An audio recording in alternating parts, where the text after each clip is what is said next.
Hello, and welcome to the Morningscape Podcast. I am Matt Moody, joined by DJ Mitchell. We're here to go through the Thursday, March 12th NHL Daily Fantasy Slate. Let's get into things. You're sitting there looking like an idiot. Well, is that any different than normal? This is the first time I will admit was unbelievably wrong. Breaking news out of the Moods Kingdom. I'm officially out of last place in Wednesday's 222 contest. I've moved up to 73rd out of 75. After one period of the 7:30 slate, I was in last place by 10 points somehow. But now I am 1 point clear of last place. So shout out to me, DJ. How is your Wednesday and how was your Tuesday?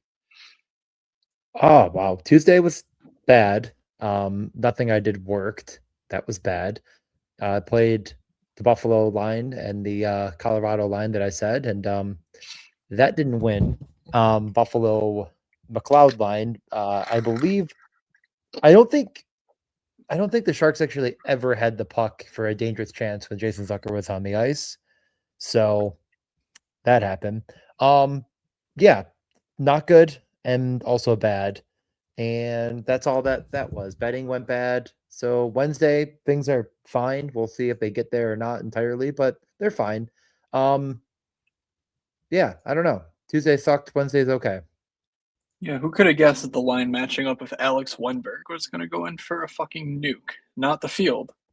Not the field. I didn't think that would be what happened. So, I mean, I assumed that the McLeod line was going to get a lot of Celebrini, and that wasn't true. Because Celebrini was like, let's go out against Tage and let's go out against Norris. And the Norris line did fine, but it never really produced a ton of offense. They moved Tuck there. It was a whole bunch of stuff. Who cares? The Sabres are the best team in the world. Playoffs are on. I'm not going to sit here and cry about one bad night. Yeah, I probably will actually. I think you are, actually. I am already. So let's move on. Let's get to the birthdays. First off, Matt lied to me before we started. He said it was Mark Kaslick's birthday tomorrow. It's Mark Kaslick's birthday today as we're recording, you idiot. Oh, wow. On the 11th, it was tough. Noonan, Garland, Kastelik, Konechny, Ostlin, Sandine Pellikka, and scroll down a little bit, Paul Bissonnette, your favorite podcaster, and your favorite former Sabre, Marc-Andre Grignani. So, okay, all right.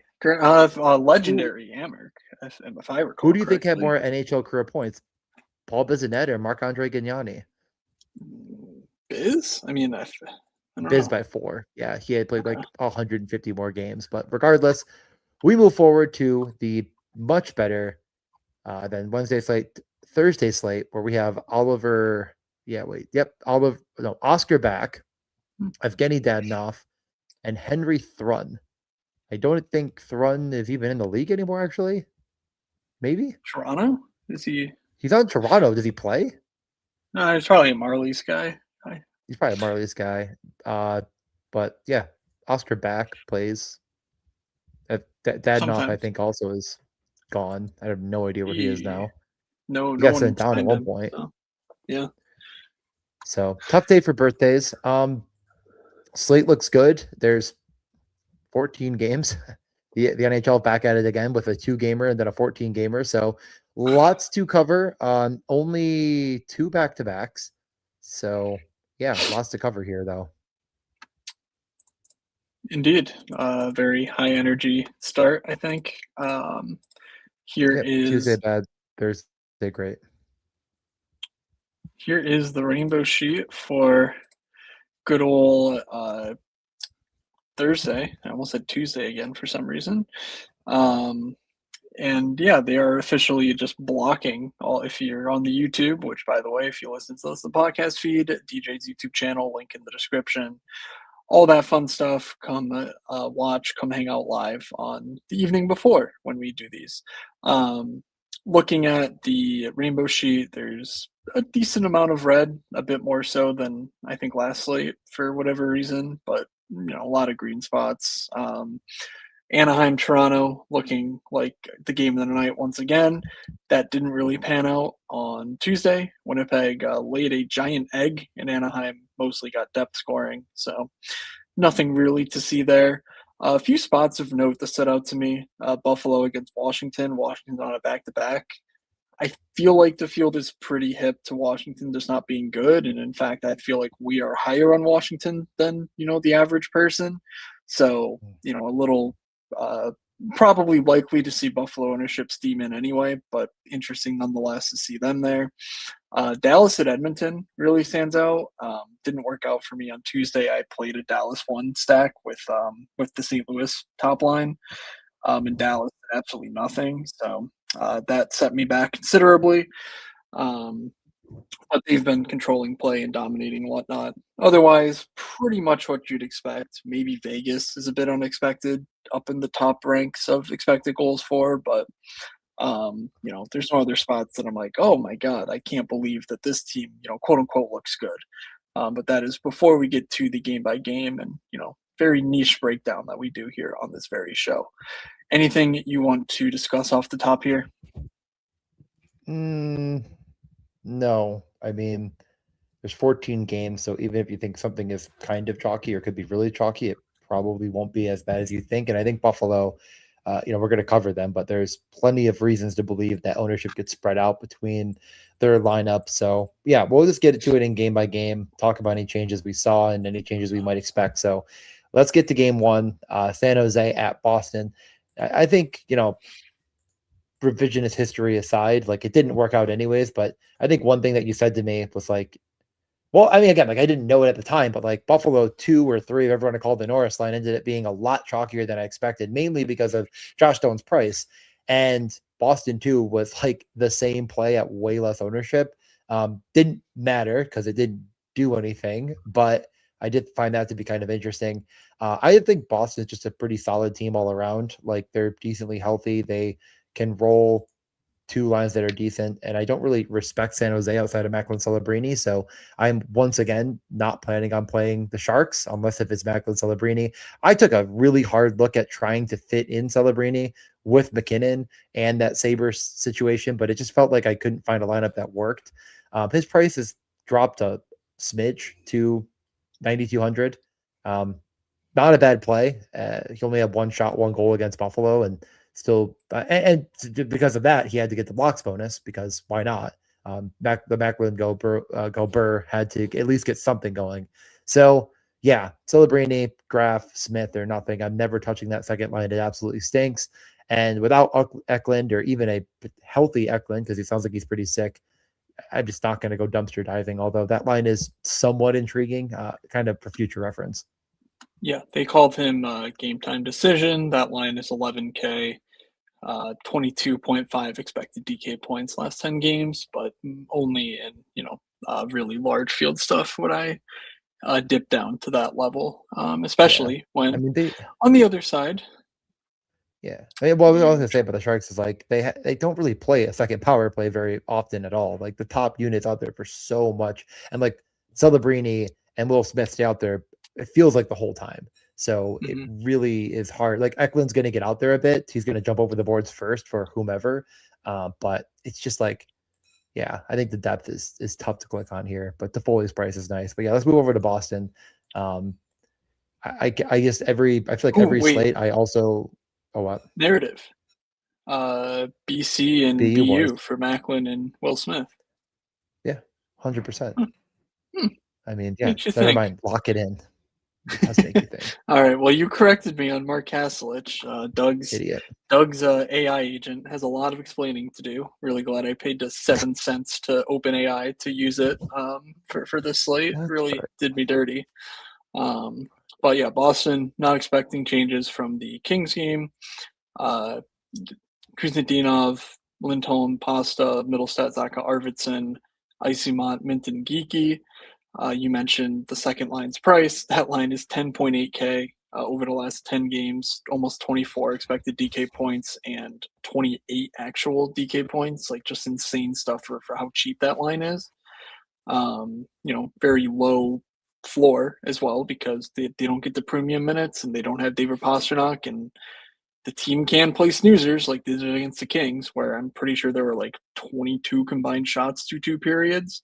Like that's not out of the range of outcomes, but the Sharks are a fun team, generally speaking. So that second line, I expect them to get ownership here, but we'll see. I'm not positive on that stance. So anything you want to call out? No, I mean, I think it's Boston too, but I'm also like, I mean, the Pasternak stuff is interesting. Like, he is shooting. He does have decent underlyings, and he's playing a massive, massive role. Like, this is a Boston team that's just on the cusp of the playoffs. Like, any slippage and they could fall out. But he only has really the one semi nuke in there against Washington. I think that was like a noon game where he had 22. But that didn't even come with a goal. So like 8,800 is when I really start to pique my interest. And I just don't think it'll be that owned. Like there's so much on this slate that I feel like people are going to be more interested in. And this Sharks team is bad. And like they're probably going to be, I mean, I don't even know what they're going to try to do at the top line for Boston, but no matter what, I'm not afraid of it. Like I'm not afraid of any matchups they want to put against the Pasternak line. So yeah, I'm tentatively interested in just saying like Zaka, Arvidsson, Pasternak, and like maybe leaving off Lindholm. I mean, he's fine, but like 5,200 is a bit too expensive. And then cover boy Charlie McAvoy, the guy's got to stop getting his teeth knocked out. I mean, that seems to be a common issue for him, but he has played really well as of late. No, if Every you get your game teeth knocked out, you score OT winners. It's just science. that is strictly science. But past 3 games, he's had 3 shots on goal. He has a blocks bonus in there, but like I'm not saying this guy has triple bonus upside at 5,100, and that's probably why I'm just like trying to look elsewhere for that price. But in a super Boston stack, if you were going to go that route, which on a 14 game slate is interesting, I definitely throw him in the mix. Yeah, if I had to guess, I think Boston's getting tons of ownership here, not gonna lie. But if not, I certainly I would be playing McAvoy with any sort of larger stack of Boston the way he's been playing lately. Pasternak's recent production does scare me. Like even at 8,800, the 14 expected DK points last 10 games is a bit of a dip for him. And when it's not coming with any sort of production, it makes me look at his line mates and like, yeah, Lynn Tolman, who's the Dinov, suck ass. So like, just don't weigh yourself down, play cheap guys, and spend up elsewhere. Is sort of my Boston mantra. And you get a power play one piece in Zaka, so you can play McAvoy with it still and not really worry about it. So, um, let's keep it going into Washington, heading into Buffalo. Yep. On the second half of a back-to-back, as we record this here show, they are about to start the third period, down 2-1 to Philly. They rolled out 5-on-5 lines to start this game of Protas, Strome, Wilson, McMichael, Pierre-Luc Dubois, Leonard, Ovi, Sordiff, Beauvillier, Duhaime, LaPierre, Frank. Defensively, Sandin, Matt Roy, Chikrin, TVR, and Faravari, Liljegren. Chikrin feels in play at 7,100. It's quite expensive for him, and the matchup's not great, but he should have monopoly of this blue line, 25-ish minutes. I'm interested to see if they run him like that throughout the course of the rest of the season, though, because, like they did at the deadline, they traded out valuable pieces. Like they're pretty clearly not pushing to make the playoffs at the very least. So I'm not convinced they're going to go all out, with Chikrin minutes, for example, because he's the main guy on the blue line. And then up front, they're going to roll. I think they're going to roll 3 lines, if not 4. So I'm pretty out on Washington in general on this big of a slate. But anything you're seeing that you like? Not at all. I'm off it. I mean, if I was going to it, I don't even know. Honestly, I mean, I probably like punting with Leonard in some capacity, but that's about it. Like he did score a power play goal from OV and PLD, so I'm wondering if he was on the top unit. Just gonna take a look at what they did and move on. Yeah, but I'm not. Yeah. No, I don't. I think. I mean, they practiced this morning with this unit, so there was So 4-on-3 in there. There was just weirdness happening. Well, So yeah, they're a mess. I mean, I think it's just fine to not play Washington at all. I think you're doing good stuff. All right. On the Buffalo end of things, we've seen these lines now twice. So even though they didn't start the games like this, I'm just going Benson, Tage, Osland, Doan, Yeah. Norris, Tuck, Zucker, McLeod, Quinn, Krebs, Carrick, Ballenstein. Obviously, Krebs could move up to the top line. Zach Benson's not done anything for fantasy. Noah Osland doesn't seem like he's carrying through any of the AHL production he's had to the NHL at this point, in particular the shot rate, which even, there's only 7 games from this season of him down there, but even last year was excellent in 2025 season. Just that shot rate has not translated to the NHL. So very much wait and see there. Tage is fine.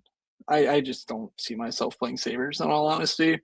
Doan, Norris, Tuck got priced up. Zucker, McLeod, Quinn didn't, but we just had the Quinn nuke, and this team should have a very high team total here. They are, let's see, is that game posted on DK yet? They are going against Charlie Lindgren. Actually, back to that's a back. good point. Sometimes on the back to Sabres, backs they don't post it. So I think they'll have it is minus 218 Sabres. So they're gonna have a higher team total than the Bruins, which Yeah. I think people are chasing the Quinn McLeod Zucker stuff. If not, Yeah, I do. Sure, it's 12.5K, and expected wise, you're looking at almost 30 expected DK points last 10 games and 28 actual, and that's very good. But again, I just sort of think this Caps team is a little bit better than they are, and I think I'll just continue being wrong about that till the season ends and they disappear from our lives. So, anything you want to say about the Sabres? I'm one off Tage or nothing, I think, here.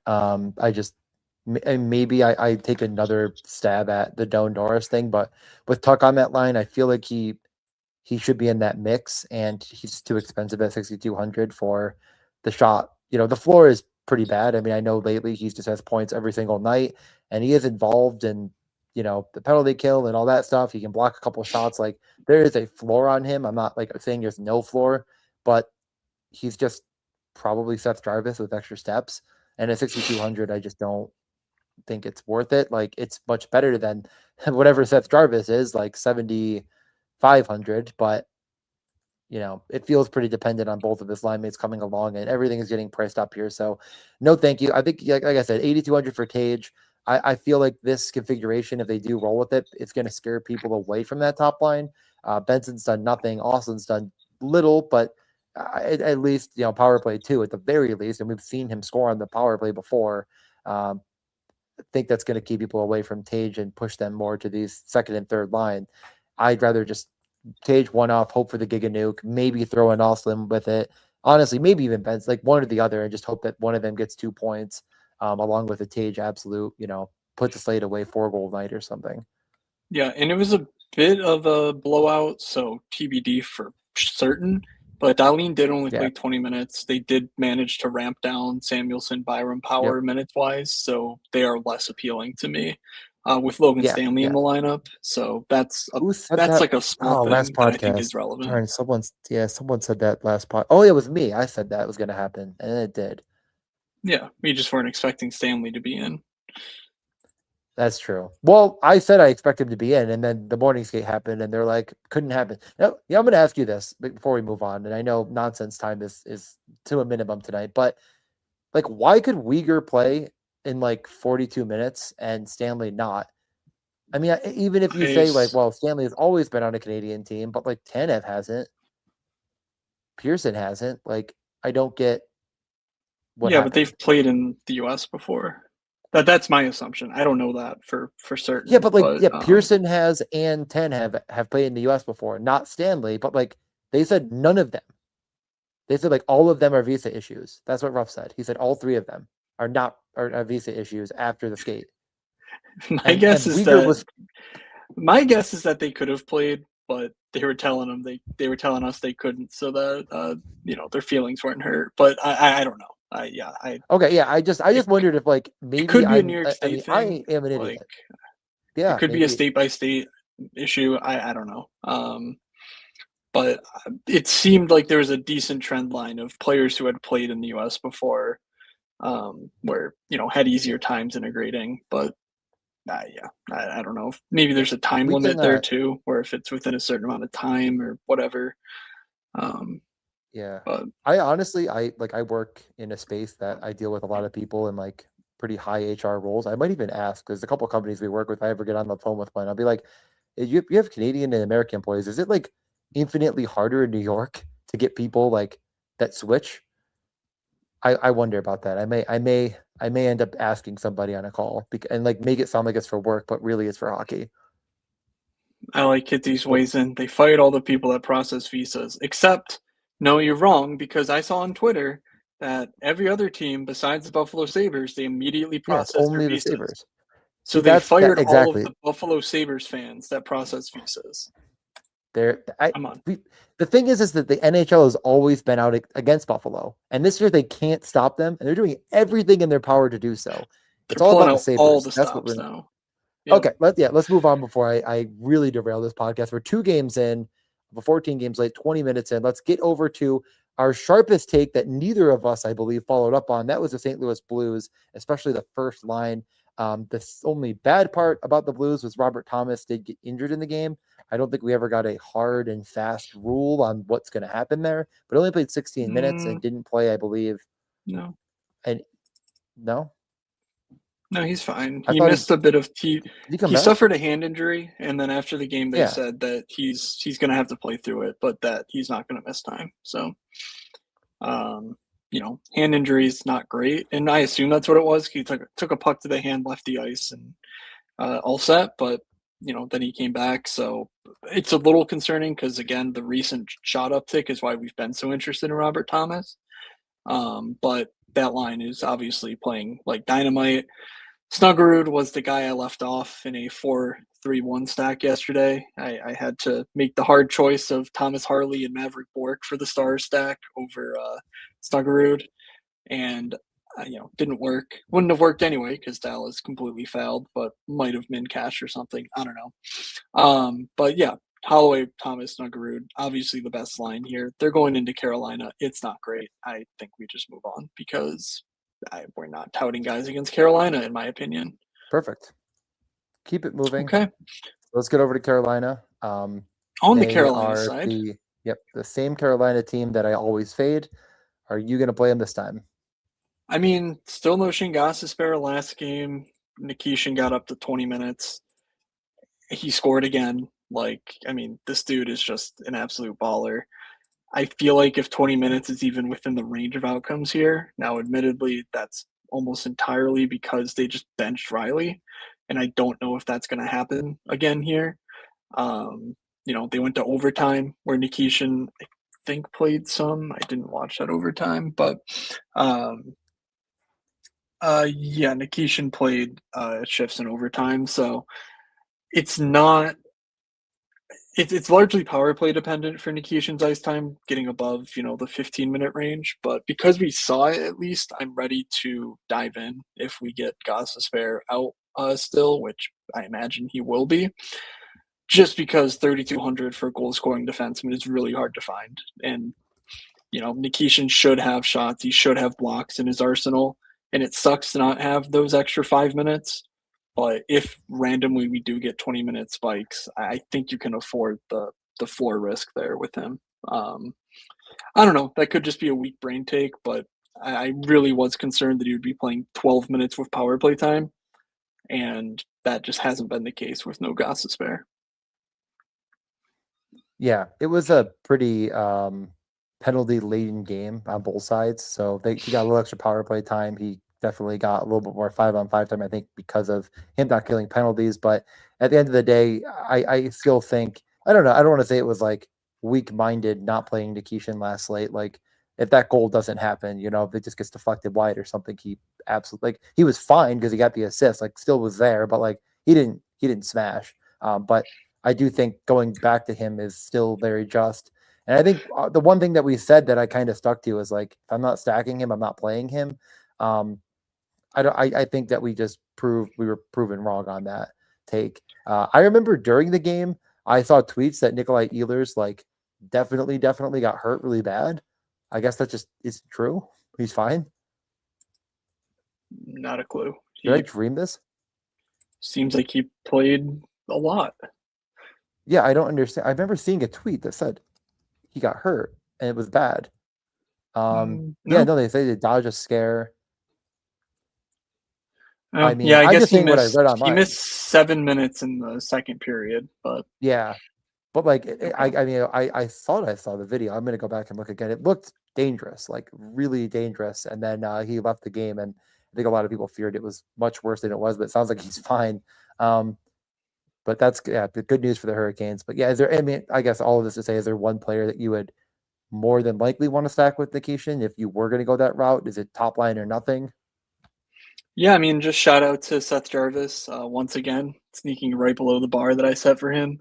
Still has been since November, since he cracked 26 DK points, 25 with 9 shots and a goal against the Penguins.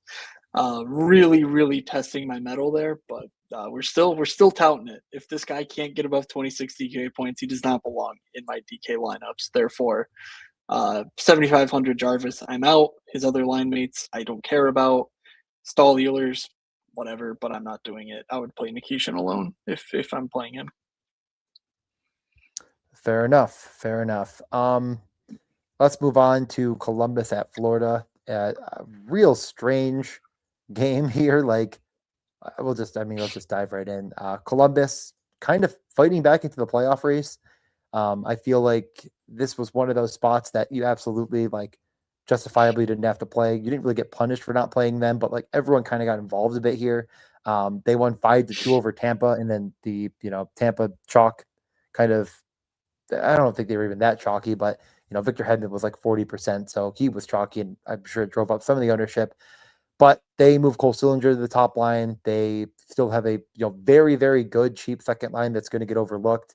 They have the best fantasy defenseman other than maybe Cale Makar, but this year I just think Werenski's been every bit as good.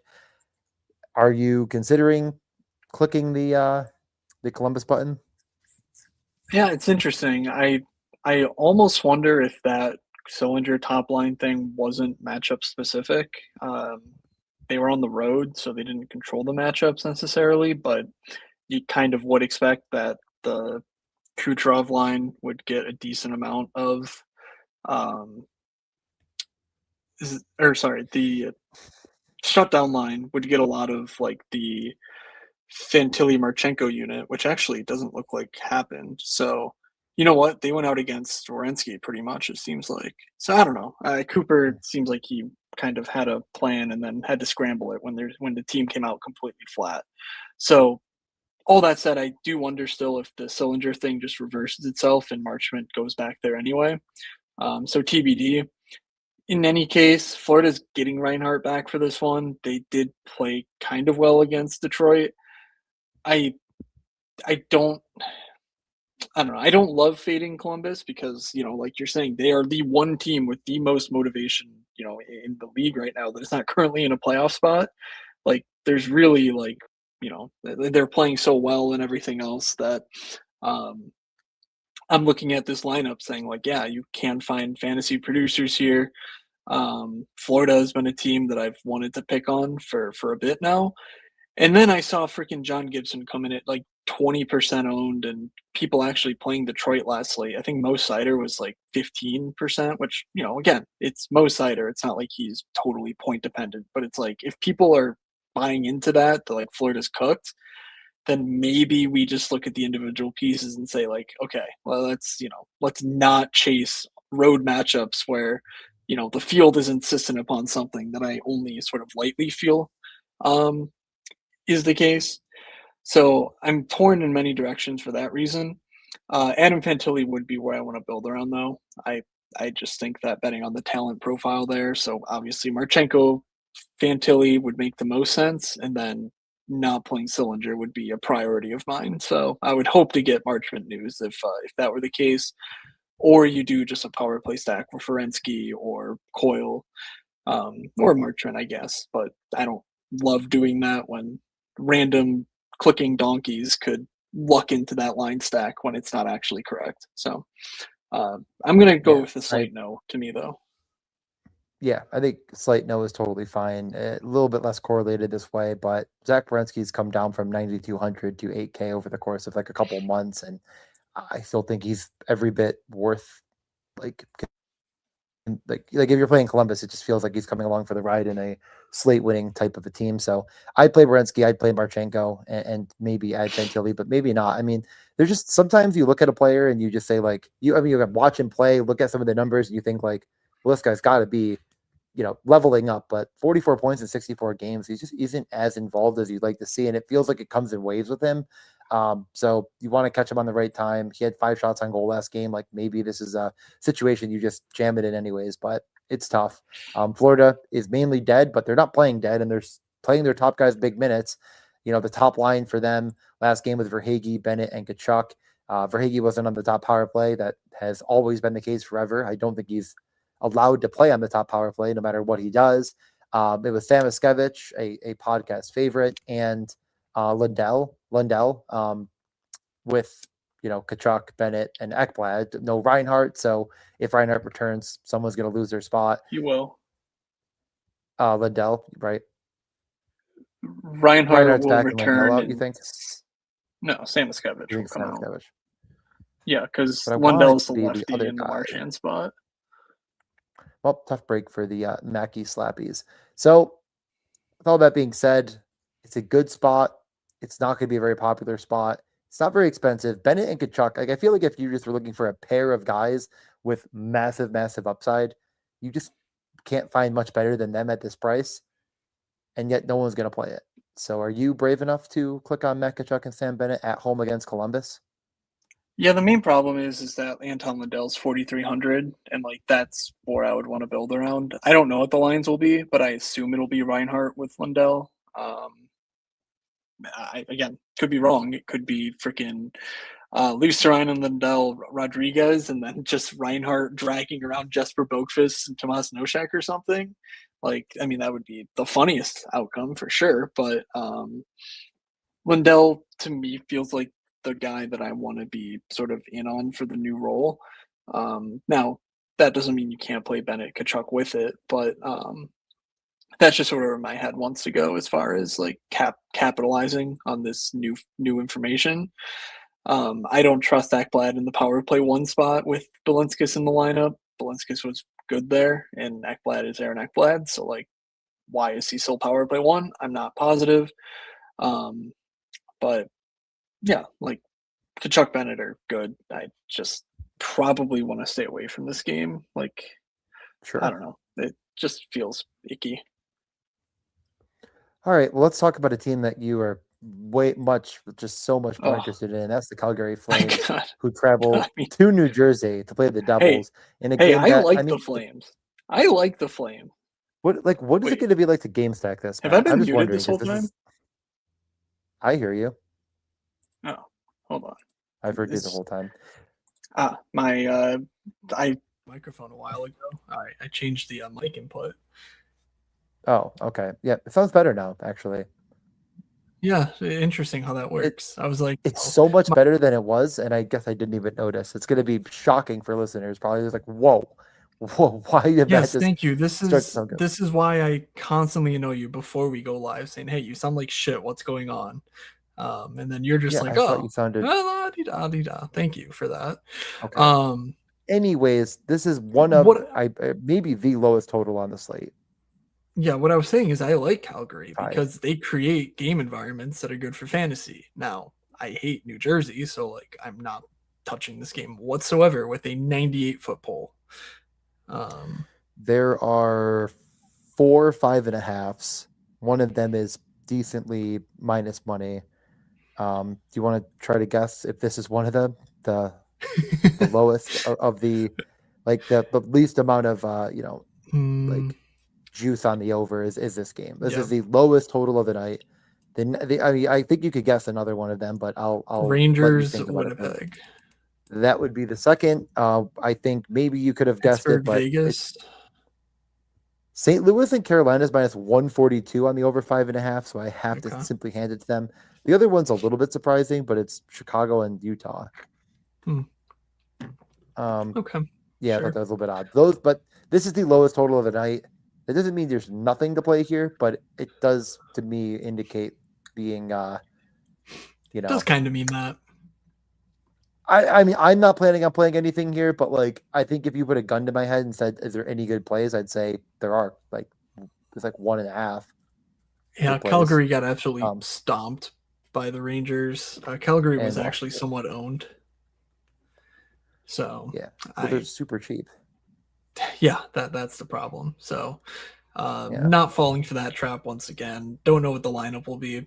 Just don't do it. New Jersey. Speaking of don't do it, but people are going to do this. Timo, Heischer, Mercer, Brat Hughes, Connor Brown, all reunited, all power play 1. Gritsuk, Glass, Haminaho, Cotter, Bukestad, Siplikov. Defenseman Brett Pesci remains out, so the same 6 there with Dougie Hamilton checking in at 5,700 in a revenge spot. Brat Hughes Brown is a combined 16.6K. You are getting 30 expected DK points and 28 actuals over the last 10 games. 16.6K. DJ, is this going to be the siren song that you've been waiting for weeks to hear now, since the last time you tried New Jersey Devils? Well, I mean, I'm a sucker for a guy like Timo Meier who's shooting 9.2 attempts per game over the last 5. Like, I am a bona fide sucker for that, and I'm not gonna bite. I'm not gonna let that hook, line, sinker me sink my lineup. But I understand that people will. People will play this line.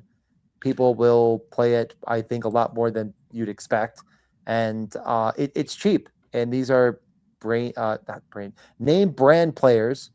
Even maybe Dawson Mercer to some extent, although that brand is slipping pretty quickly. With, I think one of the best matchups, if not the best matchup on paper, but in practice, it just doesn't work out. These guys don't score goals. I don't really know what else there is to say. Brat also incredibly cheap. What? Okay. I was going to say, are you talking about Timo Heischer Mercer or Brat Hughes Brown? Because you mentioned Mercer. Well, then it's like it.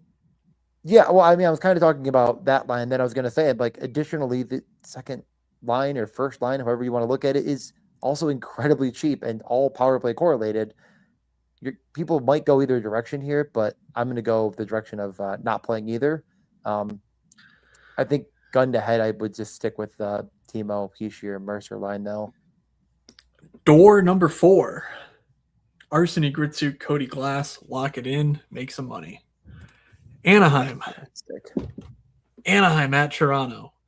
Anaheim quelling all of our doubts. The true Anaheim believers stand up. Just putting, poor Winnipeg never stood a chance. I don't think anyone worth a damn had a shot on Winnipeg. No. Can I say one thing? I remember, like, I said to you, like, I could really considering playing Dostal, and you talked me off of it. And I just didn't expect, because you're like, even if he wins, like, how many shots is he going to see? And I was like, yeah, you're right. Is he ever bonusing? He had 12 saves. 12. Yikes. They won. They only allowed 1 goal. He had 12 saves. Could be worse. You could have played Darcy Kemper, who I think made 17 saves and lost. He had 10.9 in a game that he won with 1 goal against. And I swapped to Gustafsson, so I must have won, right? Right? Okay, anyways. Well, you played Doan and Norris with 28% of the absolute donkeys in the lobby, so... The absolute donkeys. Okay, please, let's move on before I relive Tuesday any longer. The point being is that, like, is Anaheim good? ? And is Toronto dead? Yeah. Well, yeah. We'll get to Toronto. Kreider, Leo, Cutter, McTavish, Granlund, Seneca. That's a pretty condensed top 6 right there. Obviously, Granlund sucks, but it is what it is. Killorn, Paling, Veal, Johnson, Washi, and either Harkins or Vetrano. Vetrano stepped out of the lineup. I think he's healthy. I think that was just a, he's coming back after a long injury type thing, and, personal situation and all that, night off. But we'll see. John Carlson will not play until the weekend at the earliest, I believe is the last reporting. So we should keep Lacombe, Trouba, Zellweger, Gudas, Minchikov, Moore. Lacombe and Trouba played an absolute metric ton in Winnipeg. So those names are interesting. Lacombe especially has been a fantasy monster of late. 13.2 expected DK points, 11.5 actual. That is better than everyone on the team in the expected department and only behind Cutter in terms of the actual production. So like if you're looking for offensive engines, Lacombe also does that plus, some blocks. Truba is like all blocks, all shots, not really much of a points guy, but both of those plays are very much in the realm if you're stacking Anaheim because, as we mentioned, Toronto is just so unbelievably dead. It's really sad. Cutter's Austin Matthews was 43 1% shots on on last goal slate. back on McKinnon. Yeah. Sorry. Well, when McKinnon gets suspended for 18 games for trying to kill poor Connor Ingram, I think we're set. We're right back in it. Okay. All right. Sorry. Continue onward. So this top line, of course, is where my interest is focused. Yeah. 17.7K. You can leave off Chris Kreider and not feel too bad about it. He's a good player. He has his role. He will have his spike games. He kind of feels like the Ryan Nugent Hopkins of this line to the, not quite as reliable as McDavid Hyman, but like that's sort of how I think about stacking them, where it's like you're not playing McDavid with RNH. You're playing McDavid with Hyman and then maybe adding on RNH. So Leo Cutter, of course, where my head goes to first. 13K for those two. 25 expected DK points, 26 actual last 10 games, right in line. And the matchup, considering it's Toronto, seems good. So, yeah, do we have to talk about Toronto now? We unfortunately, I think we must. But yeah, I love Anaheim 1. I honestly don't even hate the idea of playing, Seneca, Cutter, Leo, and not playing Kreider. Like, I think that's fine. And like Lacombe is in play. We just have to say it. The guy has 20+ point upside. If you're stacking, it's totally fine. Toronto, let's just say it quickly. I mean, they're completely dust. They had 17 shots on goal in a game they were trailing. Actually, I think they took the lead early, but then they just gave it up immediately and lost 3-1. This team is, completely dead and just a little too expensive to even consider. Even like Nyes isn't as cheap as he once was. Like, I don't really get it. Matthews was what 1% owned on Tuesday, and that's Austin Matthews. And like, I think any person worth their salt would say that that's if you knew that knowledge going into that game, he should be a giga lock. But he just isn't anymore. Like at 9K, even though he got 22 minutes, he just sucks. He doesn't do anything. So Here's I don't know. Here's the latest from the coach. It's tough to say, but it's hard to win in this league if you don't get it. You don't have the dominated period, but you have to be in the game. Talking about the 60 minutes of hockey, the vaunted 60 minutes you got to play famously to win a hockey game. Yeah, they should have fired Berube. I don't even. I mean, again, like I'm not, whatever people like that hire. I thought whatever, who really cares? But yeah, it's been an absolute disaster. Whatever. Anaheim's a good matchup. I think if you were ever gonna, go back to the well, this is the last time. But I'm not going to be going to that well myself. But I would not call you an idiot because Austin Matthews at 3% against the Ducks at home feels like an option. But yeah, they ended the game. They ended the game. Cowan, Matthews, Nylander, Domi, Tavares, Nyes. So Easton Cowan, like 2,900, would be an interesting guy to just full punt and say, hey, if I'm playing Leo Cutter, you got to play a cheap guy anyway. Maybe Matthews does have a Matthews night, and that would kind of suck to not play Matthews, but also like there's 14 games, he's going to be very low owned. Like if Cowan gets 15, you're feeling pretty good. So that's sort of like a very tepid way to bet on Toronto. If Cowan gets a 0 and Anaheim still nukes, you're probably okay. There's going to be lots of landmines on the slate. So Cowan played 18 minutes. It's not like he didn't play. He was power play too. Like, they're going to give him some run this late in the season. So I actually think that's a really sharp take there. Like you're playing the Ducks, just play Easton Cowan on the other side. And like, if you find a way to get in Matthews with him, your lineup's going to be super weird and unique. And this is worth game stacking for sure, comparatively to most of the games we talked about. But we can move over to Detroit. Things in Detroit have continued to get worse as far as the injury news is concerned. They're out of centers. Kopp injured in the game against Florida. Didn't look great. Not expecting him to. I don't mean, do you think play again? I don't know if we really know yet, but Yeah, I think I this haven't feels like some- seen anything. So that's a huge situation to monitor. But funny enough, Larkin and Kopp are both listed as wings on DK, even if they do play. So you just simply can't stack Detroit. no. Yeah, Comfer should slide in between Kane and DeBrincat and leave Casper, Finney, Raymond alone. But the power play one having JVR on it just means that really nothing changes, but everyone gets worse. It is kind of the fantasy outlook here. If you want to try and talk yourself into Marco Casper, feel free. I don't think there's anything there. Well, just because depends if I bet him or the line not. mates are worse. Yeah. 4 shots in a goal last game. I mean, he didn't play all that many more minutes, even though he should be. Like, it's kind of a mess. I would just, if you're going to go to Detroit here, just play Sider, DeBrincat, and Kane. Like, do not get cute. There's no need to get cute with Detroit. Like, you're basically saying that Tampa, without Radish, if Radish is still out, which I don't know if we know for certain, there's just like a much worse defensive team, and they can try to take advantage. But I'm definitely not doing it. I'm much more interested in the Tampa side with all these injuries. Like, this lineup has gotten quite a bit worse. It's I think worth considering taking a look at Tampa and just saying like Nikita Kucherov at 9,600. There's not a ton to spend up for on this slate. There's some decent value. So, what are your thoughts? Yeah, the Tampa fuck you spot, we're not dead kind of deal. I don't know. They're so expensive. It's just so tough. Hard to build a good lineup around them. And when they're not playing well, it's Hedman is already 5,300. Is that the biggest price spike you've ever seen? It's almost 2K. It's 2K from like 2 slates ago. No, yeah, that's true, but certainly warranted.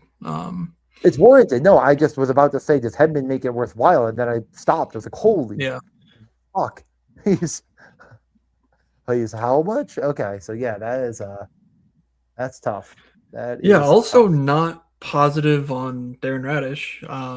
So keep an eye out for both him and Taylor Radish, his brother. Like if one of them is back from their father's funeral, the other one will be. So I know Tampa sometimes goes underreported, so we might be able to get something from the Rangers that helps us deduce Darren Radish's status. But yeah, Hedman not being cheap certainly hurts. But Kucherov rotating between Hagel, Cirelli, and Point Gensel just makes it a bit more murky. And this line's 22.7K. We're not even talking about astronomically high production as of late, 38 DK points as a trio between Point, Kucherov, Gensel. It's just not good enough to be completely obliterating your cap. And McKinnon's here. McKinnon should be here, right? I don't think there's even a chance that he has supplemental discipline. Oh, yeah. No, I don't think so, no. And of course there's McDavid, but that matchup next is a bit more dicey. So I can't really get to it. If Victor Hedman stuff has remained priced similar in the betting markets to where it was last slate, the shots in particular stood out to me. I was floored to learn that as a power play defenseman over the past 2 seasons, he is the highest iCorsi per 60 of any defenseman in the NHL. Victor Hedman, it's not like this year's way different than last year. If this year's number was the number, he would be second in the NHL over that time span.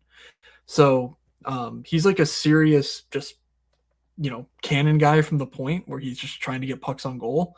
It didn't work out for us on Tuesday, but if those numbers are similar because he only had 2 shots on goal in that Columbus game and Radish remains out, that's a very interesting spot that I'm not sure the books have priced inappropriately, given the fact that he played 20 minutes in last game. It's not like he was in the 12-minute role like he had coming off of the Olympics and injury and whatnot. So given it's a short-term issue with Radish, I would expect Hedman to not play this for the rest of the year. But in the short term, I do think there is some value there. So something to keep an eye out for. Yeah, I like that take. So, okay. I think that's fair. I mean, I think it's, all the way in on Tampa or out, and honestly, the price is tough to pay. So we can move over. Edmonton, Connor McDavid, Draisaitl, etc. I mean, they just put up a pretty nice slate against a good number of points against Colorado. Dallas, I feel like, has been fine, but without Rantanen, without Hintz, I know Rantanen's getting a bit closer, but without these guys, it definitely gets a little bit more difficult. So, what are your thoughts on this Edmonton lineup? Was that bump? I mean, that was bump. It missed the wide open net. Great. Great. Yeah, I'm watching the Big East tournament, so I've called today off.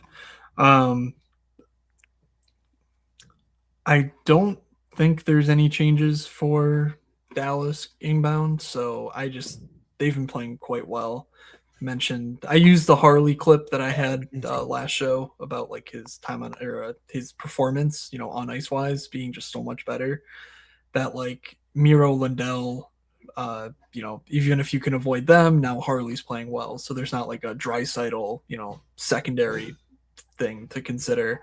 I just don't want to play Edmonton. I think if this game pops off, it's far more likely that Dallas produces slate winning scores because they're just so much cheaper, and it's just as condensed, if not more, in my opinion.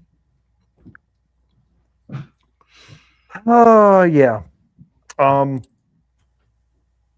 I don't know. I could see myself playing either side of this game. So I don't know. I think I like what you're saying. I think I like the Dallas one if I'm going to play this game at all. Are you going back to Harley, did you say? I sure am. I like this Thomas Harley that we're seeing. He's 4,500 now. So if you are in the camp of Edmonton playing wide open games, I mean, Harley is just catapulting to the top of my D lists. As a result, he's a blocks guy, and then he'll get involved offensively. The breakout pass he sent for they only scored a couple goals. I think it was their first goal. Was just, the stuff. It was insane. I don't know, how much do you blame a guy coming off the bench for not picking off the pass or something? But like, go find it. I don't know, just stuff of the legend in the making type stuff with the passes that Harley's making, playing with confidence again, if you want to call it that. Like, but again, when you get a guy off a blocks bonus as like a median outcome, and you get like this attachment to Roberts and Johnston Bork, and you get power play chops and like overtime and everything else, like he's co-equal to Miro in my book, and he's 1,300 less. So Miro's on a bit of a heater right now. If you want to play him, fine. But I prefer Harley for long-standing reasons and just aesthetic reasons. But this top line is also just, 18.5K for J-Rob Johnston Bork. It did not work against Vegas. I do think Edmonton's a more fun team than Vegas, so I'm not afraid to go back to the well, but knowing that this game could turn into a defensive chess match nonetheless. Yeah. I mean, it could go either way, and it's really hard to play a bring back on Edmonton, but definitely the McDavid Draisaitl of it all could really get the score pumping up. But yeah, I think at the end of the day, I'm not going to end up having this game, but I would side with Dallas one. So we can move over to the one of the only back-to-back teams. The Philadelphia Flyers are just closing off a win against Washington as we speak. They will head into Minnesota. Tough matchup. Bump has looked great. He's on the slate, 3,100. He's playing top power, or not top, but one of the power plays. I mean, honestly, calling either of them a top power play is disingenuous. But the minutes aren't huge. I'll be interested to see where this ends up here tonight. But he has not been playing, 18 minutes or anything like that. But with Konechny, it is a big enough role to consider. I don't really know if there's anything else here that I'm even trying to click on. Like, even the cheaper defensemen aren't that interesting to me. Drysdale scored again. It seems like he's been really heating up as of late, but for 4,100, I don't know if I'm going to go that route myself. Yeah, no, these prices are simply insane for the Philadelphia Flyers on this slate. It seems like they just carried through the 2-game slate pricing, which, sucks, but I think that's at least why these prices are so egregious. So nothing here. Vladar does start in this one. It's a traveling from Philly to Minnesota back to back, which is also interesting. But Vladar starting, there's no like, oh wow, like Sam Erson had a good game in this one, so not that big of a deal anyway. But these prices are ridiculous, like I said. Minnesota is where it's slightly more interesting. Matt Boldy, of course, leading the way once again, 7,700, just simply too cheap. I don't understand it. He's really good. um, like, why is he 7,700? I have no idea. He's one of the best fantasy players in the league over the last stretch. He had the Olympics. He's been fantastic all season long. He should be in the 8Ks, no doubt. So he's a top play. Everything else around it kind of stinks. Johansson's back in the lineup, which pushed Bobby Brink down the lineup. It hurts everyone's minutes. So yeah, again, you can go Hughes, Kaprizov if you want, but I'm probably just playing Boldy one off if anything.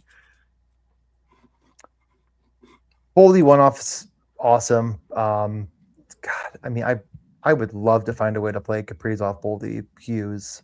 It's quite challenging to fit that all into one lineup, but I guess the question is, do I respect Philly at all? And the answer is not really. I just feel like Kaprizov's so quietly going to have like 40 goals like tomorrow, and absolutely nobody's talking about the fact that he is one of the best players in the world, because like Matt Boldy is also similarly going to have like 40 goals tomorrow. I don't know. I mean, this just feels like quite a bit of upside against a back-to-back Flyers team that's completely dead and starting to actually play some fun players for a change. So I don't know. I'm going to give it a look. I'm probably not going to play it, and I would side with the one-off Boldy with the way he's going right now, but I wouldn't hate the idea of getting Quinn Hughes in the mix. I mean, 7K is pricey, but I'd say warranted. Like, he could go for 4 points. He could score better than almost any of the defensemen in the league, although this year hasn't been a lot of goals for him. I don't hate the idea of considering, stacking the Wild. Is just really hard to afford the stack you want. Agreed. I would say it's not impossible to stack who you want. I just don't know that it's like necessary, because like Zuccarello, Johansson, even Eriksson Ek to some extent, they offer salary relief. But yeah, it makes you a bit queasy, because I don't think a matchup with Philly, even on a back-to-back, is like the nuts environment. Rangers at Winnipeg, top line. I'd not update. It's the power play. I think I should have checked this when I updated it, but I did not. Power play one for the Rangers is Lafreniere, Trocheck, Perot, Zibanejad. So there is that. So fully correlated top line, that is 15.5K. Lafreniere has not so quietly been unbelievable pretty much since the day Artemi Panarin got traded. 12.1 expected DK points last 10 games, 13.7 actual. There's a hat trick laced in there, but there's also many standout performances over that span. So Winnipeg is similarly a team that is like on the fringes of just completely dropping out of the race. The Rangers somehow have, I mean, I'm going to look at their results now. What is the Rangers like last 10 games looking like? It's got to be really good, right? I think there's no. I don't think it's 4, good 4, as and 2. you think it would be, but yeah, I think it's like Yeah. fine. They did win 2 in a row against the dead Flyers and the dead Maple Leafs, but yeah, I don't know. I mean, I'm not that interested in the Rangers. I definitely see the price being low on the top line. All things considered, I have absolutely no idea how Adam Fox is 6K at this point, but that just is what it is. I mean, he's involved enough to be a price tag that's higher than like, I don't know. I should be like 4,500. I think 4,500 is the right price for him. Not going to click on it. I would go back to Winnipeg personally. Like, the Rangers suck. I think everything we're saying is just that they're playing more fun. But I have no interest in the Rangers. I'd much rather play Winnipeg if I'm going to touch this game. Yeah. 3 times in the last 9 games, Lafreniere scored above. Let's use the Seth Jarvis range. 26. He has a 27, 42, and a 31 since January 31st. Pretty sure. When was the Panarin deal? I want to say it was like the last day of January. Yeah, somewhere around there. Well, I mean, when did he stop playing? I think is a question. True. Yes. February 4th, he got traded, and I think he got scratched like a week before that. So, I don't know if there's any correlation, causation there. If it's just Lafreniere finally doing stuff, and well, we've seen him do stuff before, but now doing stuff singularly on his own kind of deal. I do want to fix his name because I do want to see how this season looks on that basis. So anyway, any interest in any Rangers that are not on the top line? No, definitely not. It would be Will Cooley, but he is still not on the top power play, I believe. Let's look. That's right. No. Trocheck. So it's going to be a no for me, dog. Top line or nothing. Trocheck is not worth playing. Fox is bad. None of their defensemen are any good other than him, and he doesn't do anything for fantasy. So it's just all around a no. I honestly think you could get away with not playing as a Zibanejad and just playing, Perreault and Lafreniere. Honestly, Lafreniere is totally fine to one-off. On the other side of a Winnipeg stack. And I'm not going to say Winnipeg's my favorite stack of the night or anything, but say your stuff about, Alexis Lafreniere, and then let's talk about Winnipeg. Nope, let's go to Winnipeg. They got shit canned against the Ducks. This is a must-win game against a terrible team. The top guys are playing a bazillion minutes. How many more minutes do you think Scheifele and Connor are playing to the next forward? You know what? I'm even going to remove Velarde from that. Over the last 5 games. I mean, give me the next forward in this is a bad stat. Let me just give you the last 5 games. They played 116 minutes. Dividing by 5. Okay, no, you're not. All right. I mean, I could do this, but let's just use this, whatever. And then let's get rid of Velarde. He's played with them a good bit. So Cole Perfetti's played 84 minutes in the last 5. So 32 more minutes in 5 games. Timeout. I mean, these guys are playing an astronomical amount of minutes. I think I'm going to go to them. And if they had a fully healthy Josh Morrissey for these 5 games, he would be in that mix with them. I don't think you're going to get a more correlated stack. The total isn't going to be very high for them, and it's really expensive. Playing the Rangers, and this Rangers team is bad. So, what do I do here? I'm really considering it. I'm really considering just Scheifele, Connor, Morrissey, throwing it in, saying the field was right the first time. They were just early. Yeah, Morrissey. Fuck. I mean, Morrissey's price. I mean, that production number. I feel like it was higher last show, so maybe there was a. It was way short. He had 2 blocks and 0 shots and 0 points last game. He had 2.6. He had a 24 the night before against Vancouver. I don't know. This Winnipeg team is bad, but they can take advantage of bad teams. And they're going the Rangers. Every line is going to see Scheifele and Connor. They're going to go against AHL quality guys at some point.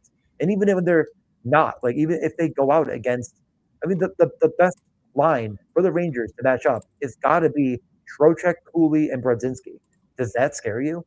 So then, okay, what? Then it's Zibanejad, Perreault, and Lafreniere. That line doesn't scare. There is no good defensive line here. So anytime Fox isn't on the ice, they're rolling out a bad defense. This Rangers team is actually bad. Anaheim is not actually bad. They're just fun. So I think Winnipeg is I really think I'm going to end up with Winnipeg tomorrow. And I just wonder if the field's going to go back to it or not. And I feel like the answer is no, because the total is going to be one of the lowest. Not. Yeah. What do you think? No. Yeah. That definitely, if you like it, play it. Because, it's not going to be any sort of ownership. So that's DJ's hot garbage donkey stamp of the night. I'll see you at the bottom. Okay.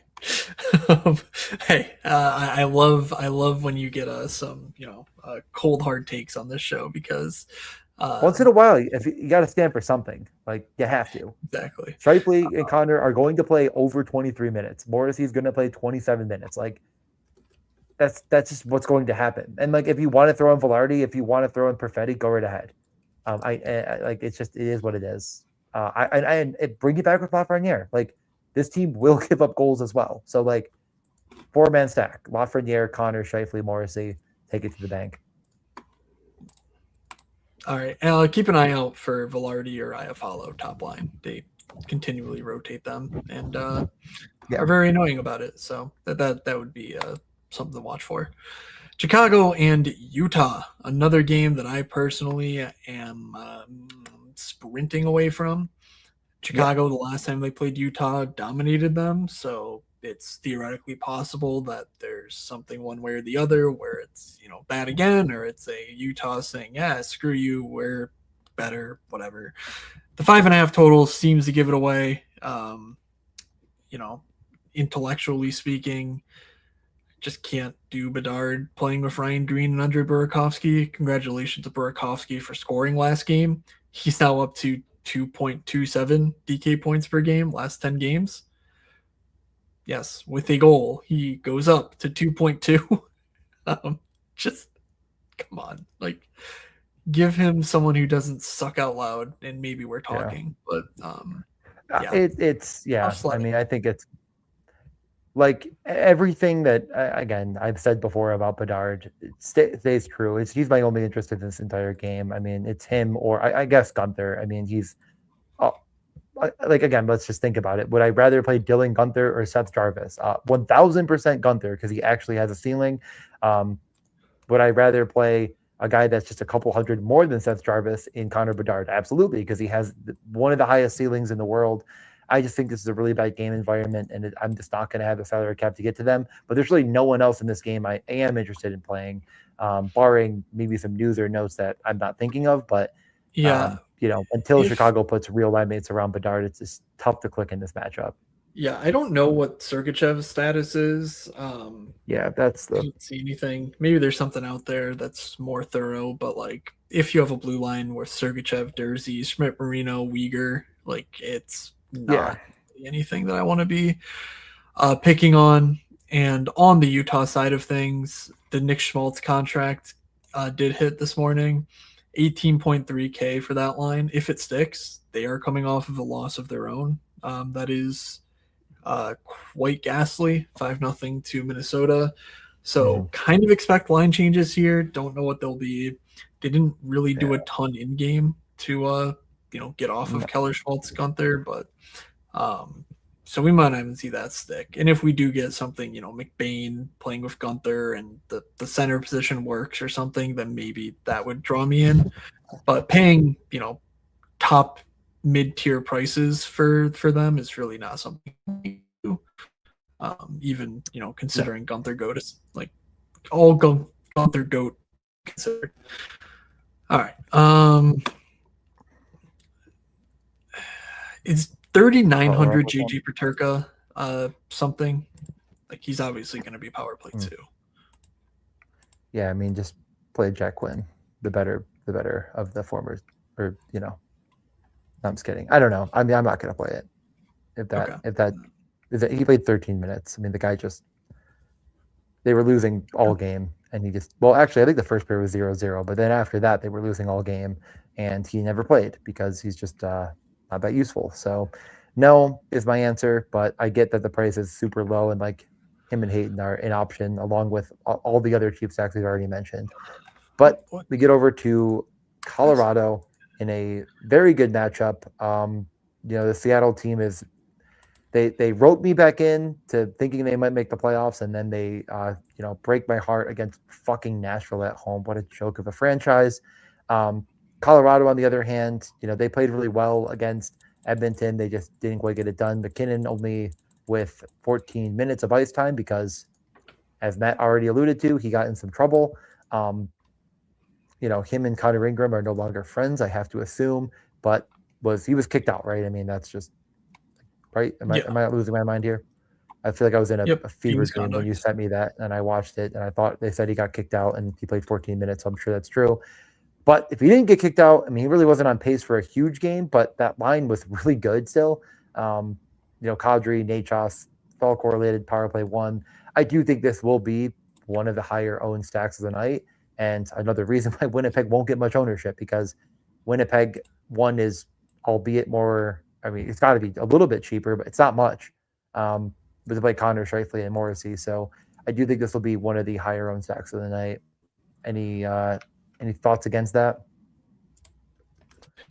I mean, basically what I played on Tuesday is probably going to be one of the chalkier stacks. Like, I played Colorado 1 and Buffalo 2. It just might be like Buffalo 2 or 3. Like that seems to be where my brain goes for chalk.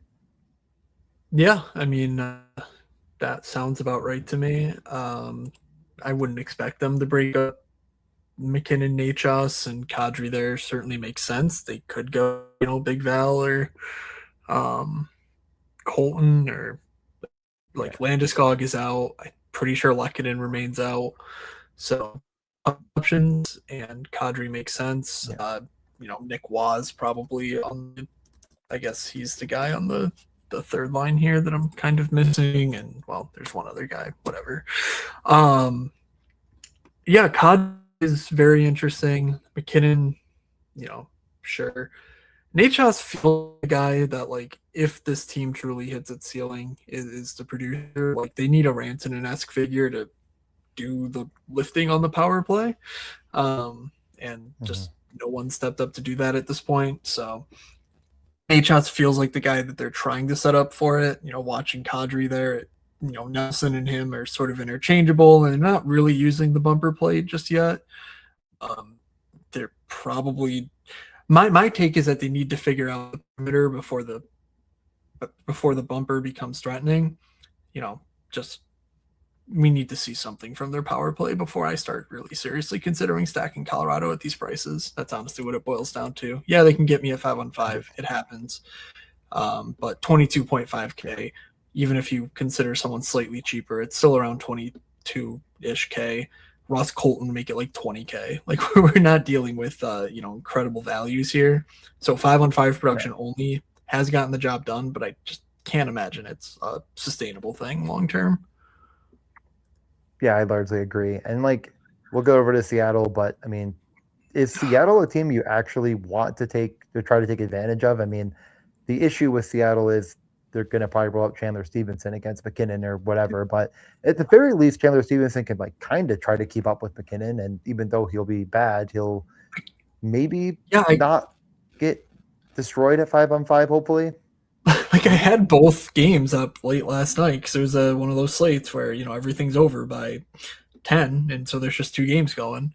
And Seattle was all over Nashville. Like, I don't know how that happened. Like, if anything, you would think, if Seattle, was like losing, it would just kind of be them rolling over. But no, like they got like 48 shots on UC Saros. Like, Nashville's not great, but like they've also been okay territorially, and like, so I don't know if that means anything, but I mean, I'm not gonna play Seattle, but I don't think I have to stack against them. So correct. I mean, I'm out on this. I think I'm out on this game, and I mean, like, again, like, all things considered, Colorado's a good play. Like, go draft on underdog, stack Colorado the best to your ability. Like, sounds like a good time to me. But I'm not gonna play Colorado tomorrow. 2 more games. Nashville heading into Vancouver. Nashville last game, like just mentioned, got roasted by Seattle. They won 4-2 because that's hockey, baby. UC Saros had a great game. I think they are off on Friday. Yeah, they're off on Friday, so would expect Saros to go again here. Maybe he's the issue. Or sorry, not the issue, but he's the reason that they won. Obviously, Jesus Christ. He's a long-term reason that they would win hockey games. So, yes, you should play Saros if you have him and he's not a back-to-back. Okay, there we go. Figured it out. They did switch off Matt Wood for Eric Howla, sort of as I don't know, it was hard to see that one coming. So Eric Howla now with Evangelista, Forsberg, Stamkos, Riley, Marchessault, Schaefer, Wood, LaRue. The only reason we can't entirely write off Nashville is because they get the gift matchup of Vancouver. And if we're talking about dead hockey teams, woo boy, Mm. I offer up the Vancouver Canucks. So in this spot, Nashville is a minus 150 favorite, 6.5 total. So we're talking, a 3.4, 3.5 total for Nashville. Yeah. I will just say Jonathan Marchessault is the first name that stands out to me at 4,500, and then throw it to you. Yeah, I agree. It's the full power play correlated line. I mean, this is what I'll say is like, if I'm not playing Winnipeg tomorrow, I'm probably just 5-man Nashville, just the full top power play. I don't think I'm like, you can afford the whole thing. And if I'm leaving off anybody, it's maybe O'Reilly just because of the 5,400, but I'm probably not. Like, at some point, you just have to say at 5,400, if they get all the way home, O'Reilly's just getting 3 points. Like, he's been so involved offensively all year long. And even if he only ends up with 20, that's more than enough in a 5-man stack to probably get you where you're trying to go on a 14-game slate. So, yeah, I think it's the 5-man stack or nothing, because I'm not leaving off Forsberg. Like, Forsberg is still shooting at a clip that is, over the last 5 games, he is the number one guy at 9.6 shot attempts per game. I'm not leaving him off. His expecteds are what they are. You can see him here on the screen if you're watching on YouTube. If not, they're very, very, very high. I just don't. Yeah, I don't know if I need to play Howler or Evangelista with it. I get doing it, but I think I just leave them off and go with the full 5-man, because again, like, no one does it on 14 game slates. It's probably one of the most underutilized things. So, if you think Vancouver's dead. Yeah. I think power play stack would be for me. If we had any sort of confidence that like Schaefer, Wood, Kemmel would get any sort of run, then like they're so cheap and there's tantalizing prospectiness to them. But honestly, if you're looking for, cheap shit in this game, I think the other side's actually better. So oh my God, you're so sick. Let's just get there then. Let's talk about Vancouver. Here we go. Vancouver. They're rolling Evander Kane, Pedersen, Drew O'Connor, Liam Ogren, Rossi, Besser, Curtis Douglas, Atu Ratu, Jake DeBrusk, Assassin, Bluger, Carlson. This second line is the only line that remains untouched. It is 11.3K. We just saw Nashville get detonated by Seattle, of all teams. I don't know. Ogren, Rossi, Besser, power play 1. There's worse ways to spend 8K is basically what I'm trying to get to. Nashville doesn't scare me. The fact that every other line is just a constantly rotating circus and that line remains the same, it's okay. You're going to need to play a cheap stack somewhere, and I think this one's totally viable, totally unowned. Yeah, no, I will actually agree that it's Rossi, Besser, and Ogren if you're going to do anything here. I mean, give me the date that you think was the last time Elias Pettersson scored a goal. Well, I don't think he did so at the Olympics, so I'm going to go January 4th. January 13th. You actually somehow lowballed it. January 13th was the last time Elias Pettersson scored a goal. It will be March 12th tomorrow, meaning that he is really going for a 2-month spread. I actually think I saw a stat that him and Matthews haven't scored in just an ungodly amount of time. Matthews hasn't scored a goal since January 27th. So you want to talk about a couple Canadians that are not getting the job done, it would be those two.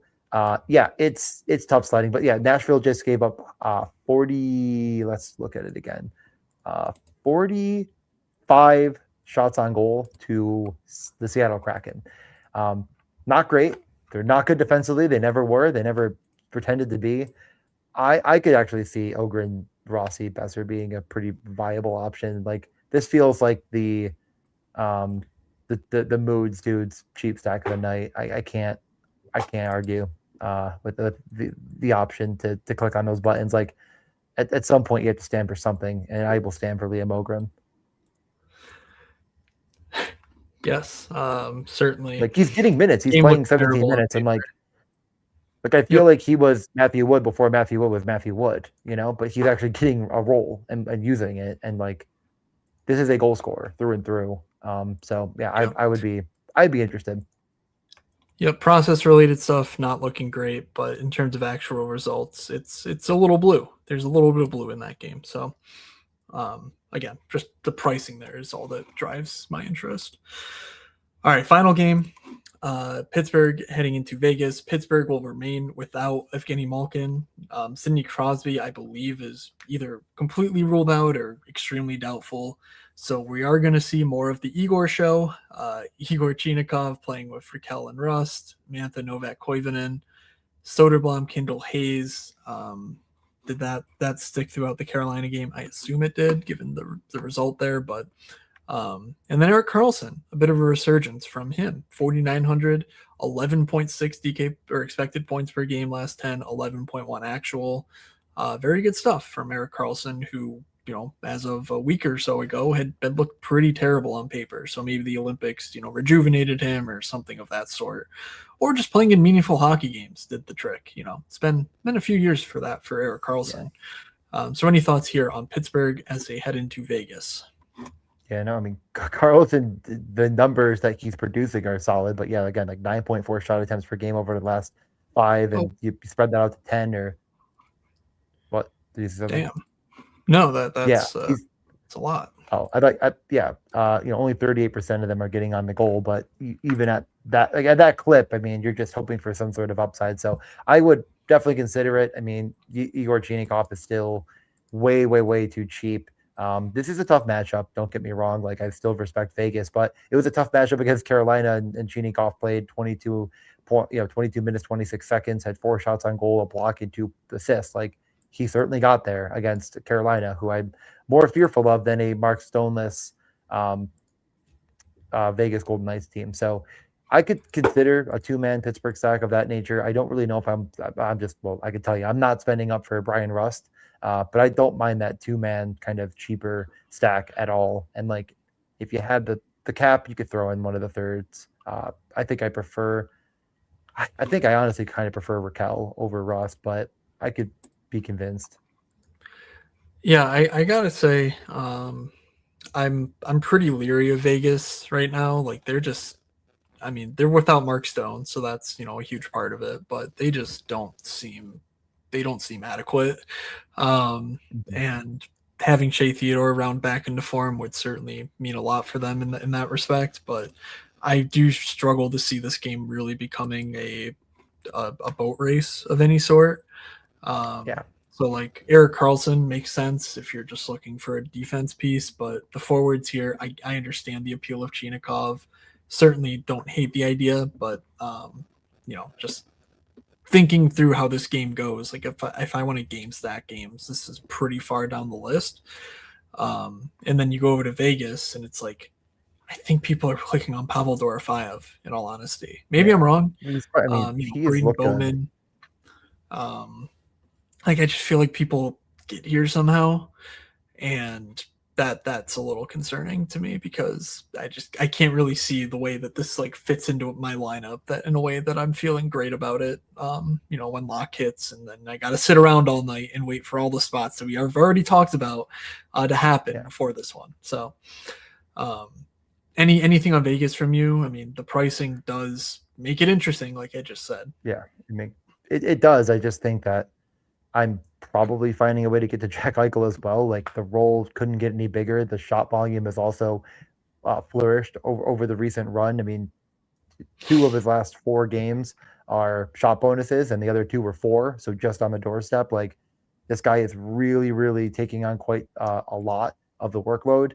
And he's straddled to at least one not very good player, but that not very good player is with him on 5-on-5 and the top power play, and is very cheap.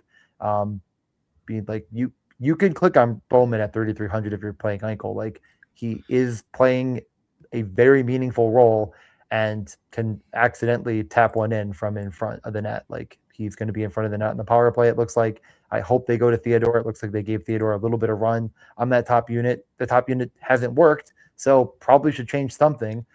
Glad that they're at least maybe considering it. So keep an eye on that in practice before we maybe lock it in. But yeah, the Riley Smith revenge, the I fucking hate Pittsburgh game. If he draws back into the lineup, that would be a fun one. Yeah, and I mean Marc-Andre Fleury, the ghost of him, will be there, or he might just come. I mean, he's still alive, so he could show up if he wants and just He's gonna like rappel down from the rafters pregame. and The prank way Sidney Vegas does Crosby, who's things. already injured. Crosby's actually, I think you mentioned it. Like, I don't think he's could return, or maybe is anywhere near Oh, let's see. ultra likely to return. But like, I would not be surprised if we saw Crosby in a week or so. Yeah, So they I guess actually keep an eye on did. that as well. Yeah, they actually did change their second line last game. They did go to Dorifeyev, Hurdle, Marner toward the end, Yeah, which and then yeah. So and then Riley that is Smith was in the interesting. lineup. So Yeah, yeah, who Smith Sod is came in out. town. So there we go. Just rearranging chairs on the Titanic there, taking out Sod for Riley Smith. Hurdle, Marner, Dorofeyev, like I think that would be pretty owned, except for the two centers. I mean, people will find a way to do it still, but yeah, with that McDavid not being hurts. overly popular, like you don't need to play McDavid Draisaitl stuff. Like I feel like that util spot's pretty leaving it pretty wide open there. Yeah, Vegas. Yeah, here it's got this here too. Going in the right direction with Crosby. Status hasn't changed. He and Malkin were on the ice. So yeah, I think it's like I said, probably week and a half, 2 weeks. We should see Crosby back in the fold. And obviously we're this game and then one more for Malkin. He'll be back as well for Pittsburgh. But yeah, Vegas is fine. I think they'll be owned. I think Vegas, Colorado, Buffalo, like that's going to be where a lot of ownership gloms to. And honestly, the Devils I think make the cut, and maybe even Anaheim. But Buffalo, more so. Is that the official DJ slate overview? That was the slate, the chalk overview. And then what I'm going to be playing tomorrow, and again, I'll remind you of our last slate. You had St. Louis 1 and Dallas 1, batting 50%. And then I played what I said, Colorado 1, Buffalo. And I said, I believe what I said was I'm not positive which line I'm going to play, but I plan on playing Norris and the Norris line, and then I did. So a failure on my end, but alas, we were 2 for 4 on the goals. I actually took out Frost because I wasn't going to do that. Smart. Alas, smart boy. I'm going to go Winnipeg 1. I'm going to be brave. I'm going to be bold. I'm going to go back to the Winnipeg 1 well. Like, people were jumping and piling over themselves to play Winnipeg against Anaheim, and now no one's going to play them against the Rangers because I guess that's just where we're at as a society. That's what we do now as a society. Okay, that is our society. God, there's too many teams. You can do it. Trying to remember. I have faith in you. What I have said previously, all that stuff, gotta come into play. Can't just be saying the same stuff over say and Vancouver. over Just say and Vancouver. over and over again. It is Cutter Gauthier, Leo Carlson, Jackson Lacombe. God, he's a genius, folks. He honestly, it's a good stack. I mean, do you think it'll be owned? Like I said, I think it'll be somewhat chalky, just because I feel like people are so against Toronto. I don't know. We'll see. Obviously, we'll see tomorrow. But that game is profiles to be great. Like, I think people will get to it. Yeah, no, it's certainly scary. I will say that. I would not be shocked if the cards turned over and I'm sitting there with the chalk stack of the night. But I'm gonna have faith. I'm just gonna have faith I've never known that feeling. Oh God. I think I have to go a little bit cheaper. I think that's just the way the news is going to go here. So I'm going to go Boston too. I'm going to go Zacha, Arvidsson. I don't know. Just go Zacha, Arvidsson, and whoever else you want. You want to throw Middlestead if you have the money. Everyone's a hometown kid in Toronto, though. It's like, not but Leo it Carlson. is his first game. Not Leo Carlson. I wonder what's stopping him. Not Cutter Gauthier. Yeah, see, it's not everyone. Not everyone, DJ. Not everyone. It's my bad. You were wrong. Bad. Yeah, Mitchell Marner next time he comes back.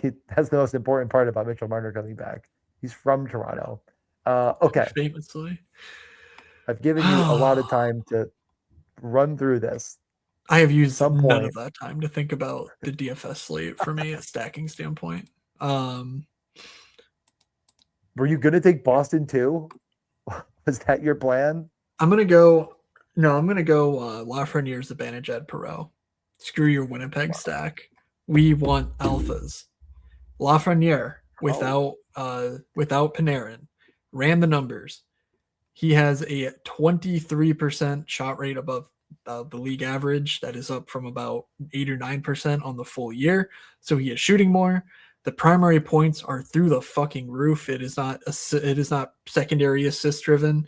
A 2.65 little multiplier there based on the league average. That is obviously way up from before. I don't have that pre-stat memorized, but the key indicators that I look for have really trended up in the 11 games without Panarin. He's playing in the biggest role. Zibanejad has been fine. Gabe Perreault is cheap. Gabe Perreault we think is good. Let's just stack the three of them up and have ourselves a good old time here. Well, as long as you're having a good time, that's all that really matters. That's what I'm saying. My accountant goes like, "Hey, where's all the money?" And I go, "Well, I had fun." And he goes, "You're right. You're right." Then I mean, say no more. I will let you go first because I did do the first stack. I have a couple names in mind, so I can go if you're really struggling here. But are you going mid range or high low? Haven't decided that far yet. It depends on what you do. All right. I'm gonna be brave right out of the gate. I'm gonna take Arseny Gritsuk, guaranteed goal. He's back with Cody Glass, people. This is good. We like Cody Glass. Calgary sucks. Okay. As I'm trying to type in Gritsuk, it's like it's trying to correct it to Gretzky, which is kind of funny because he's better. Okay. All right. Okay. I will go more in the middle, and I'm going to let you pick which middle I go with. Do I go Stamkos or do I go Marchessault? I mean, I teed it up with Jonathan Marchessault. That was the first thing that stood out to me. I gave it to you, so let's go Marchessault. Right.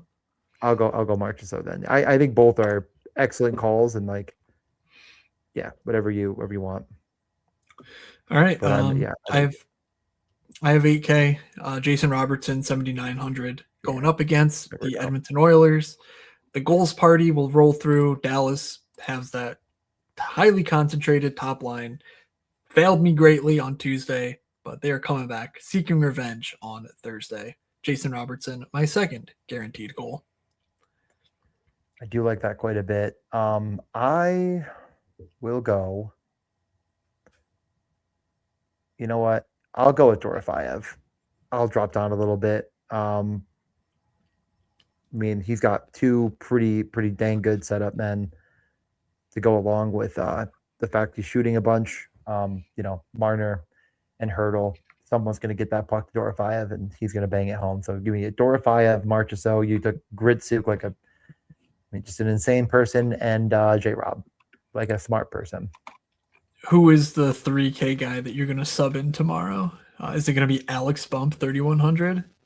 That fits perfectly. I mean, I'm not constrained to these restrictions when I'm gambling my own money. So I'm going to look for whoever I would probably say Ogren, honestly, but that's a game stack, so I might not do it.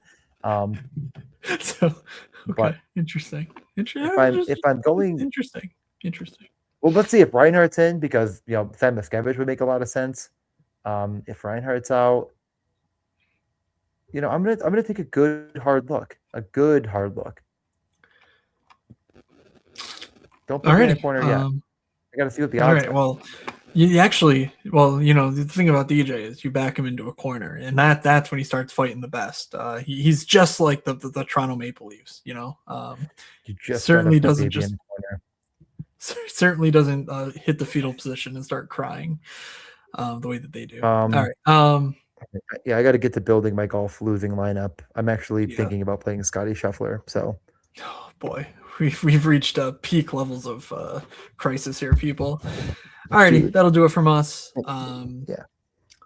Friday. Let's see what that Friday slate looks like because there's 14 fucking games. Oh my God, it's a 2-game slate, so I guess I'll write it up. I mean, if I have to do a 2-game write up, I guess I don't need to stay up until 4 a.m. doing the write up. So there'll be a write up moods.beehive.com for the 2-gamer on Friday. Saturday, depending on St. John's success in the Big East tournament, I will be going to that game at night. So if anything, there will be an early afternoon show or late morning show. But TBD there. Stay tuned to the Discord and our Twitter accounts. I think I might be busy, but I might not. I don't know. Okay. Well, in any case, Saturday's a bit 1 o'clock, 3 o'clock, 4, 6, 7, 7, 7, 7, 7, 7:30, 8, 9, 10, 10. So pretty decent day of watching hockey if St. John's does manage to blow it. It's not the normal Saturday where it's 11 games at 7 p.m., a game at noon, a game at 3, 11 at 7, and 1 at 10 because of reasons. So in any case, I'll probably do something in the morning regardless, but we'll see. Alrighty. You can follow me at Fake Moods on the Twitter machine. DJ's at DJ_Mitchell94. DJ posts bets there.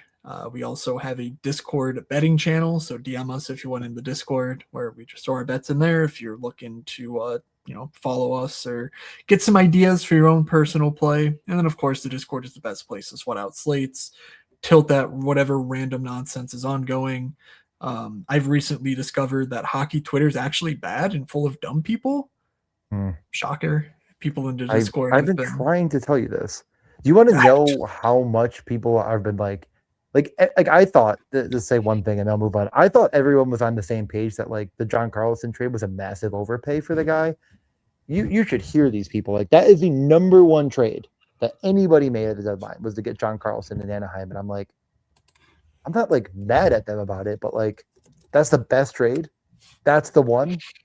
I don't know. Yeah, I thought we were all on the same page that like they clearly overpaid for him. Like it wasn't really like they almost knowingly did. They're like, we want John Carlson. They're like, you can't have him. And they're like, we're gonna pay you what you want for him. And they're like, continue onward. And they're like, here's way too much. And they're like, all right, fine. It's 1 a.m. I guess we gotta wake him up.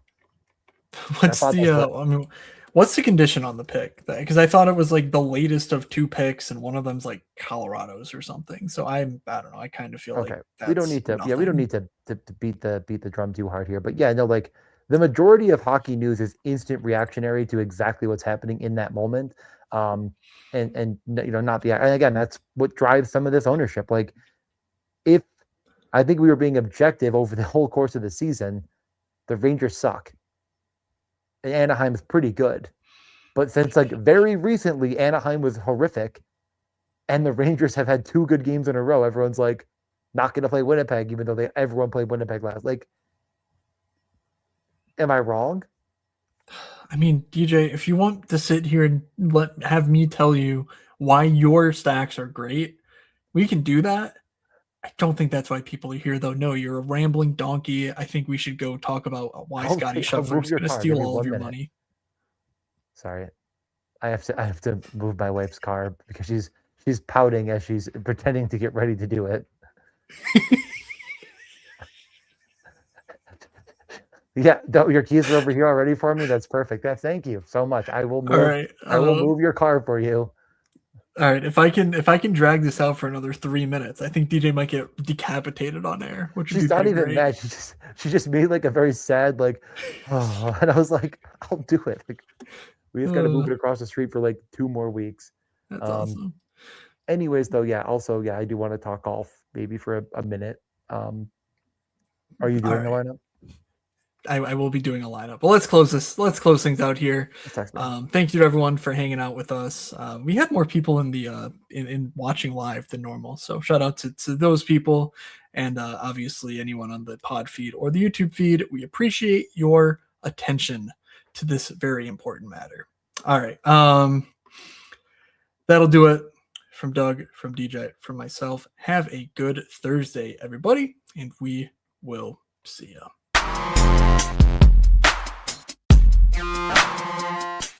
You're sitting there looking like an idiot. Well, Is that any different than normal? This is the first time I will admit was unbelievably wrong.